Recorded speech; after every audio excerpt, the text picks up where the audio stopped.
Something unusual is happening on grocery shelves, and the numbers expose the twist. The fastest growing items aren't the value products, they're the premium ones, even in categories where inflation should have pushed consumers toward cheaper alternatives. Behind that contradiction lies one of the food industry's most powerful financial engines.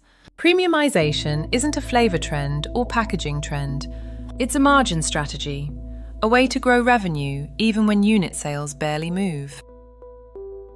The economics tell the story. A mass-tier product might carry margins in the low teens, but a premium SKU, whether it's a cold brew coffee, a high-protein yogurt cup, or a functional soda, can lift margins by 5 to 8 percentage points, sometimes more. That small price delta compounds across millions of units, turning modest innovations into billions in incremental value. Look at coffee. The shift from traditional roasted grounds to ready-to-drink cold brew helped major beverage portfolios raise average unit prices by double-digit percentages over the last decade.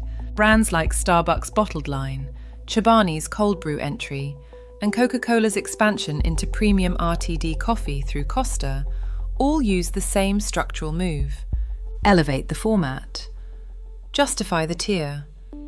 Expand the margin. Chocolate tells a similar story. Higher cocoa formulations, portioned squares, and artisanal variants have pushed pricing upward, even as volume growth flattened. Premium lines from Lindt, Ghirardelli, Ferrero's specialty ranges, and Nestlé's portfolio in select markets grow 2 to 3 times faster than mainstream chocolate, according to multi-year category analyses. Dairy shows the pattern even more clearly. Greek yogurt reshaped the entire category in the 2010s, lifting average price per ounce across the sector. Now high-protein yogurts, gut health formulations, and lactose-free premium lines continue the cycle.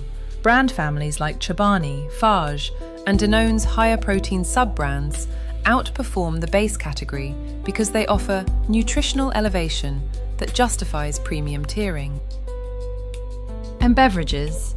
Premiumization became the lifeline for companies facing slowing soda volumes. PepsiCo's move into functional soda with Poppi, Coca-Cola's expansion into flavored sparkling waters, and emerging gut health beverages created a lane where benefits, not bubbles, drive pricing power. Many of these functional beverage SKUs grow at high double-digit rates, even as traditional carbonated soft drinks expand at low single digits. This leads to the first hidden mechanism. Premiumization doesn't replace the mass tier. It stacks just above it. A company only needs 10 to 15% of shoppers to trade up for the entire profitability model to shift. The mass product becomes the anchor. The premium product becomes the profit center. And the second hidden mechanism is even more powerful. Premium value isn't created through ingredients alone. It's created through narrative economics. The story that links a product to identity, function, or elevated experience. The improvement might cost pennies, but the perceived value can raise the price by 20 to 40%. Consider snacks. The rise of high-protein, better-for-you, artisanal, or globally inspired lines has allowed companies like Mondelez, PepsiCo's Frito-Lay division, and Hershey to build premium sub-brands inside mature categories. Premium cookie lines, craft chips, and nutrient-boosted bars consistently outperform the base assortment. In some markets, premium salty snacks now grow 3 times faster than traditional chips. Even frozen meals, once seen as commoditized, have climbed upward. Brands offering elevated sauces, global flavors, or higher quality proteins have carved pricing tiers well above legacy frozen entrees. Premium frozen growth outpaced mainstream frozen by mid-single digits over the last several years in multiple retail studies. For companies, the incentives are enormous. A portfolio with 20% premium SKUs can outpace one dominated by mass products, especially where overall volumes are flat. Premium items offer stronger loyalty, higher household spend, and better resilience during supply disruptions. Retailers often give them superior placement because the margins benefit both sides of the partnership.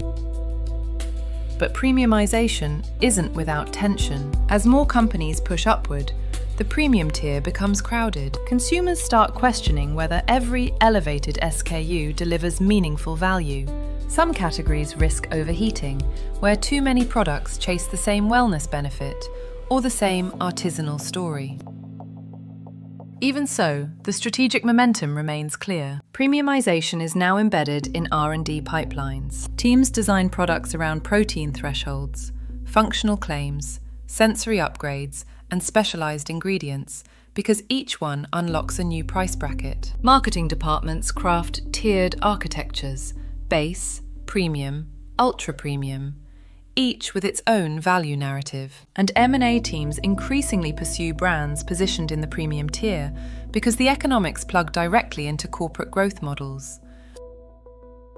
Zooming out reveals the broader system shift. Growth no longer comes from expanding volume in saturated categories. It comes from expanding upward, from giving consumers reasons to pay more for quality, meaning, or function. And consumers, even under financial pressure, continue to prioritize small luxuries and personal upgrades.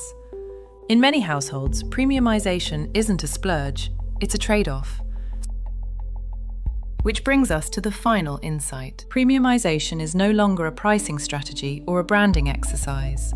It has become the operating philosophy of modern food companies, navigating tighter margins, higher ingredient costs, and changing expectations around wellness and experience. It reshapes product life cycles, innovation bets, and acquisition priorities. And it forces a question every company now faces.